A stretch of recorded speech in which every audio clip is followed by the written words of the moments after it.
Welcome to my show. I'm a guest here. Her name is Aditi Dwivedi. Mrs. Aditi, how are you doing, ma? I'm doing great. How are you doing? I'm fine. Thank you very much, Mrs. Aditi. And also, thank you so much for the time and the opportunity. Firstly, you are a counseling physiologist. You are also a mental health practitioner. Can you please, Mrs. Aditi, discuss more about yourself and how you're doing currently now, Mrs. Aditi? Thank you so much. I am a counseling psychologist and a life coach, and I have been practicing in the mental health field for the last 5 years. My main approaches focus on grief and solution based therapy, and I also practice parts of cognitive behavioral therapy. I have been primarily and particularly working with adolescents, young adults, and young children as well. Very much beautiful in regards to the experience you've had in adolescents and also young people in using your physiologist counseling to actually guide them to the right path in what they can do to also become more stronger and also fulfilled in the life they've come. And also, I would like to drive to the point in your experience you've had as a physiologist and also a mental health practitioner. Have you written any book or are you planning to write any book in the coming future, Mrs. Aditi? I have not thought about it really.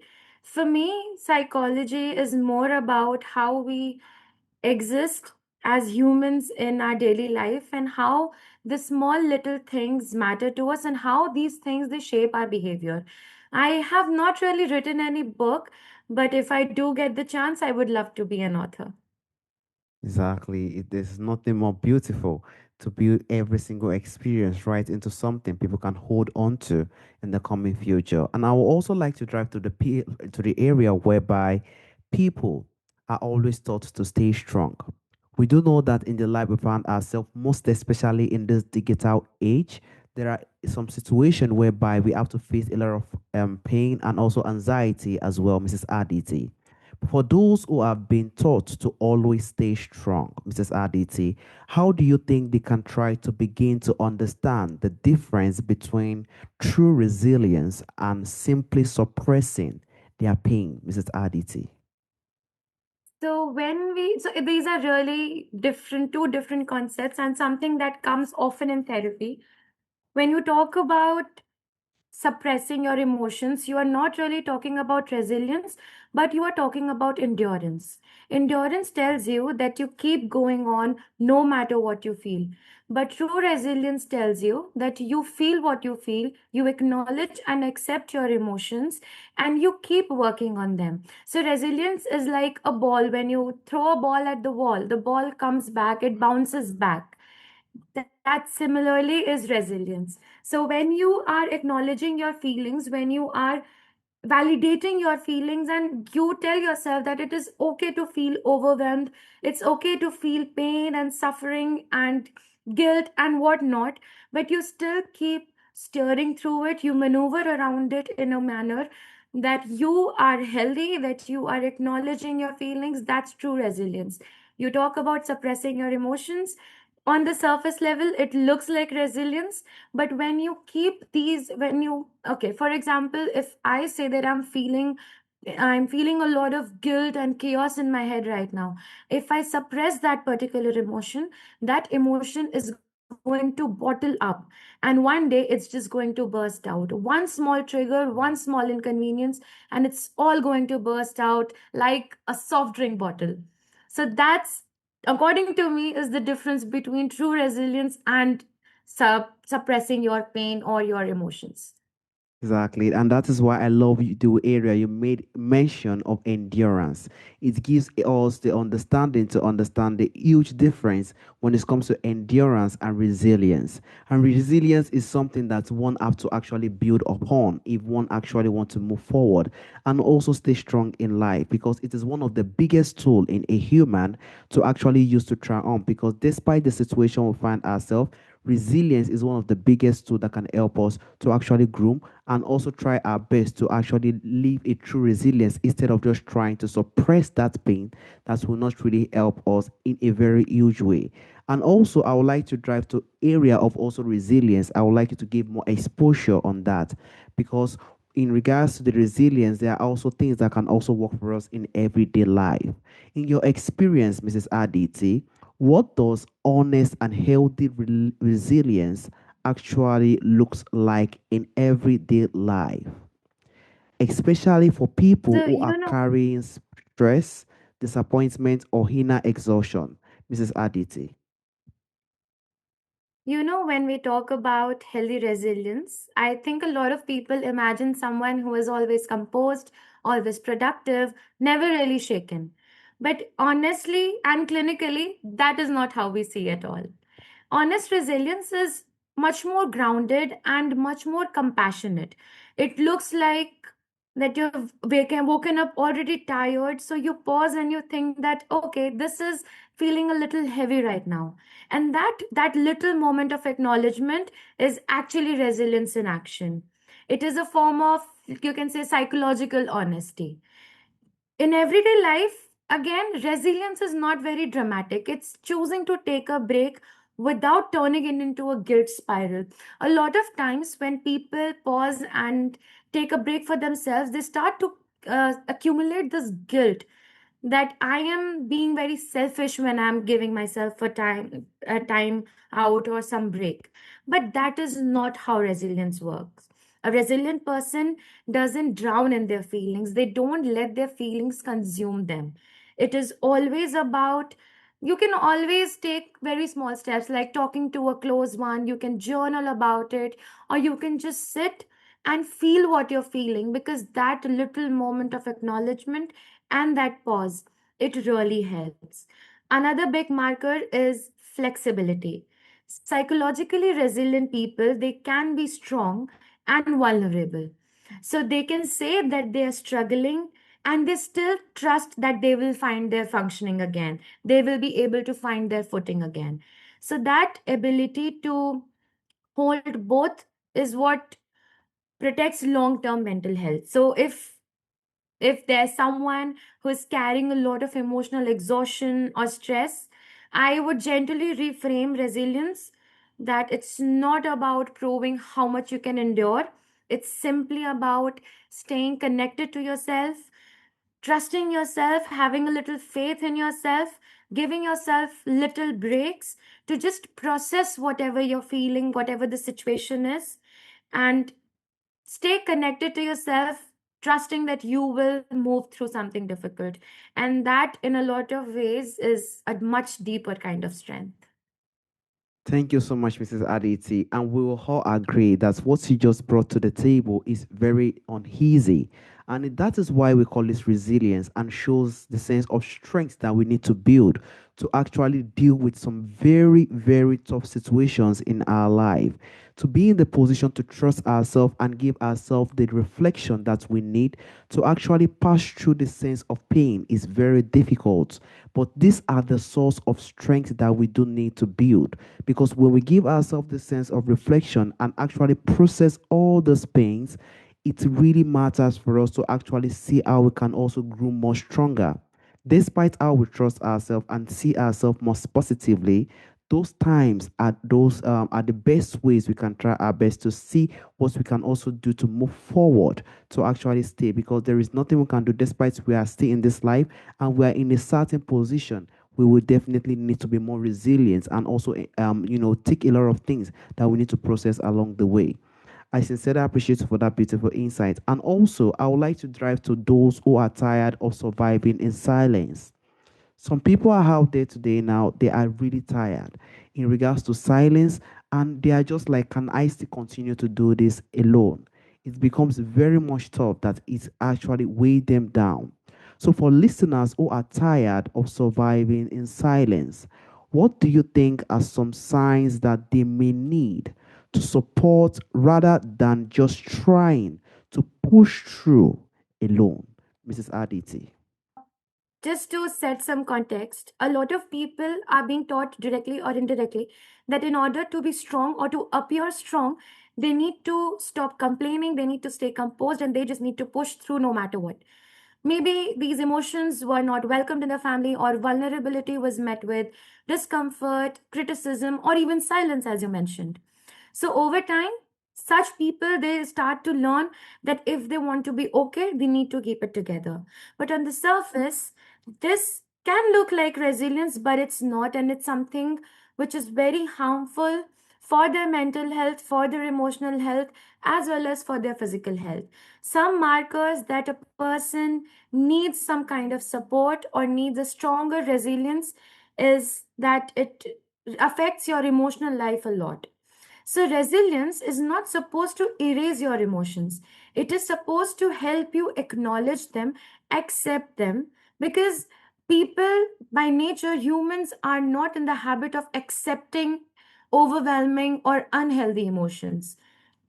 So let's say if a person is feeling sad about something, they are told to just man up and toughen up. But that is where resilience comes into play, where you accept your emotions, where you learn that, okay, it is absolutely all right to feel this way. So these unprocessed emotions, they don't disappear, they accumulate. When you start to feel isolated, you are in a room full of people, but you feel lonely, you feel alone. That is the time where you decide that you need to get some help, that you need to talk to somebody, that you need to sit and you need to think about what you're feeling.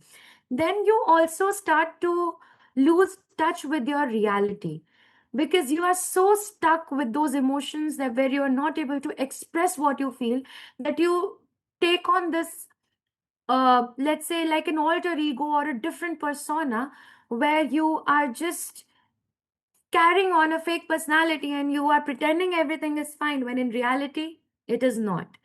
So that social and emotional isolation. Then you talk about not feeling in touch with your reality, and it also somewhere affects your functioning. So in psychology we say that everything is fine until it is not, and that point of things not being fine is where it starts to affect your daily functioning, where it starts to affect your peace of mind, and where it starts to affect your sense of feeling okay. So, the moment any situation, any emotion, or any person, as a matter of fact, starts affecting your daily functioning, that is the time to reach out to whoever you are comfortable with and get an intervention immediately. Hmm. Thank you so much, Mrs. Aditi, for the beautiful insight. Now we do understand that resilience for us is for us to accept every single thing that come our way. And as we said, it is always not difficult. It is not always not easy, rather, to actually accept some kind of certain situation.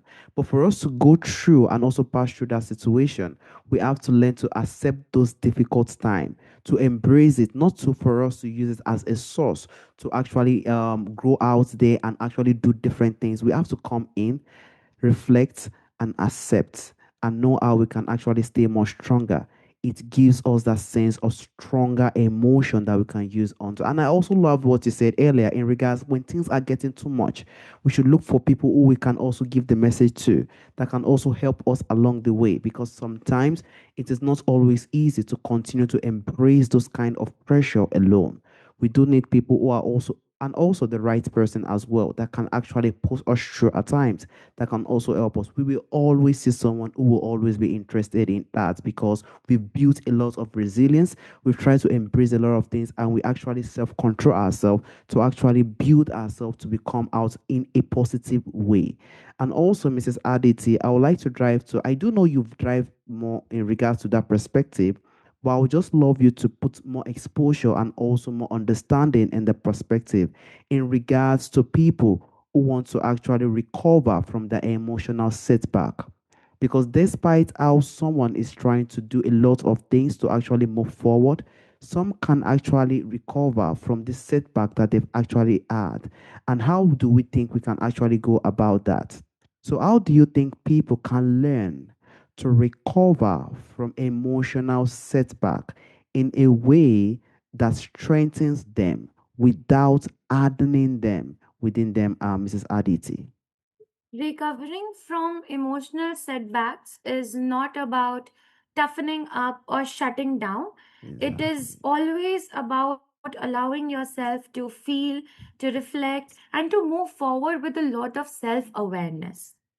When we face disappointment or hurt, the instinct is often either to push it away or build walls to avoid feeling that particular feeling again. But both of those responses can leave us more rigid and isolated over time. True recovery starts when we acknowledge what happened and how it affected us. That might mean naming the emotion, journaling or writing about it, or talking with somebody we trust. It's not about indulging in it, but it is about recognizing what we are feeling and what we went through. The next step is learning from it without blaming ourselves. For example, let's just say that I faced a setback. Now in my human response, my very by default response would be to blame myself for it. Maybe I could have done something different. Maybe I could have said something different. Maybe I would have gone a different way. But that is not solution focused. Something overwhelming has happened. Now is the time to look forward, to learn from it. And when you remove that self blame, when you reflect on it, that what that situation taught you, what it taught you about your limits, your needs, your values, and your boundaries, that reflection builds a lot of strength, which is flexible and not brittle. And finally, resilience grows as you re-engage with your life intentionally. I always tell my clients that your intention and your perception matters a lot. No matter what the situation be, whatever problem may come, the way you perceive that, you have two ways to perceive a setback. Either you take it, you cry over it, you crib over it, and you blame yourself for it all your life. Or you learn from it, you'd make notes that this is something that I'm not going to do ever again, or this is something that it taught me. And then you move ahead in life, because now you have a blueprint of what to do and what not to do. You have the do's and don'ts with you. So the key is recover, keep your heart and mind open, recover with a lot of awareness, be compassionate to yourself, because how we talk to ourselves is very important. Self talk, how we identify ourselves, and how much love, care, and compassion we give ourselves, it really matters. Because to protect ourselves, it's not possible to protect ourselves from future problems, because we cannot build an armor around us. But we can always show ourselves compassion so that we have the strength to recover from setbacks, and that in the end, it deepens your emotional capacity instead of hardening you against it. Thank you so much. And this is one of the things that a majority of the people actually try to work on. They try to harden themselves. They try to believe that it is just something they have to learn from and try to just be more aggressive in the world they find themselves. We have to understand we are in a very, very simple world. And the way this world is, it is very light. And that is why the best way we can actually live this world and we can enjoy it more better is, as you said earlier, for us to give ourselves the self reflection and accept it. Whether we like it or not, setback will come, pain, rejection, insult, things like that can come around. But this is the time for us to give our self reflection, embrace it, and see how we can move forward from there. It makes us to live a free life. It makes us to still continue to be in the position to welcome every single person right at the front of us without no personal issues, because we've recovered from the wound, because it is always a wound. When it happens, it is usually a wound. That's we need to try our best to sit down and heal within ourselves. And if we can do that successfully, we come back stronger and we embrace the world in a more better way. We realize one thing about us, we realize we are more stronger, we do more things in the society, and we see how we can also groom as well. And also, Mrs. Aditi, I would like to also drive to areas or for those who feel guilty resting or who are feeling deeply or admitting that they are struggling. Those who are actually accepting it now, that they are feeling like they're guilty about this thing, as you said, keeping that leg up. So how do you think they can try to begin to see vulnerability as part of resilience rather than the opposite of it, Mrs. Aditi? All right, so let me start with an example. You asked, your question was that how do people see vulnerability as a part of being resilient? You throw a ball up in the air, you know it's going to come back to you, but you also know that there might be somebody else who can just snatch it away from you. Vulnerability allows us to have connection with people who care for us. If I am in pain and if I don't share that pain or that grief with somebody, it is going to stay inside of me. And whenever we are experiencing something very overwhelming, we lose objectivity. We start to victimize ourselves, we start to blame ourselves, and we put a lot of pressure onto us, which ultimately leads to burnout, emotional burnout, cognitive burnout, physical burnout, and whatnot. So when you are vulnerable to people, when you are vulnerable about your emotions, about your situations, you allow others, the ones who genuinely love you and care for you, to come and rescue you. Because a lot of times it is not possible that we maneuver through everything by ourselves. We are weak at times, and it is absolutely okay to feel weak. It is absolutely okay to feel helpless. And that is the time when our social relationships, when our where our loved ones, they come to our help, they come to our rescue. So if you say that being resilient would mean hardening yourself up, it's not that. It is about letting yourself be in front of people you trust. Now here's one more catch. When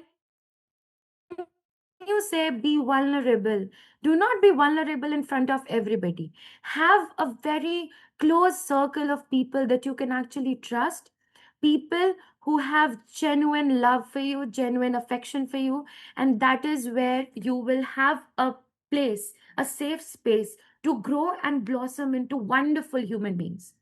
So vulnerability always is a part of resilience. You cannot suffer in silence. You should not, because if today you suffer in silence, tomorrow you are going to harm yourself. And when I say harm yourself, it affects your personal life, it affects your social life, and it affects your professional life. So all in all, be vulnerable, be helplessly yourself, be madly crazy about how you're feeling, because when the moment you start to acknowledge your feelings, the moment you start to own up your feelings, is the moment your vulnerability turns into the greatest strength you will ever know. Thank you so much. Now we don't understand more in regards to vulnerability, in regards to how we can build ourselves, how we can also table our situations to those that we also know, how we could also have the general discussion with, those that we can also reach out to, and also how we can help ourselves in regards to the point of vulnerability. As we've said earlier, resilience is one of the biggest tools a human can have, and it is the tool that can help one to thrive, despite for us to also be in the position to live more freely, to embrace everyone, and to accept every single thing that comes along the way. It is also one of the biggest tools in regards to leadership, because leadership has a lot of heat, most especially someone who is actually starting to understand how leadership works. Resilience is one of the biggest things one has to hold and also has to build. Also, people who also want to build a career, resilience is also one of it, because we do not know who is also watching, and we do know that every single thing will always come along the way, and we continue to look at how we can get solution in regards to the situation. So I sincerely appreciate you for the beautiful insights you've brought out, or also brought into the table on the discussion, Mrs. Aditi. And also, Mrs. Aditi, there is a question I normally ask during the end of the show. From our forefathers, from our ancestors, there are a lot of beautiful things that do exist during our ancestral time that is missing in our time today. If there is anyone or anything you would like to bring back to our time today, Mrs. Aditi, what do you think that thing will be, Mrs. Aditi? This is a wonderful question, and a question I have been thinking about a lot for the past few weeks and months. So, if one thing that I would like to bring back from that time would be the capacity to actually be empathetic towards other people. Because these days, so let's say that this generation has forgotten how to be empathetic and how to look at things from different perspectives.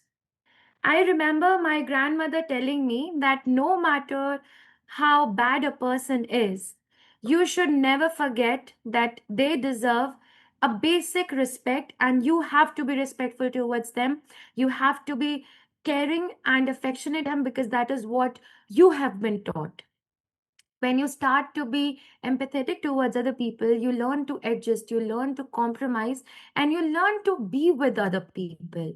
I see a lot of relationships breaking around me, and when I get to a lot of clients come to me, and when I get to the root of it, it is always that I could not environment.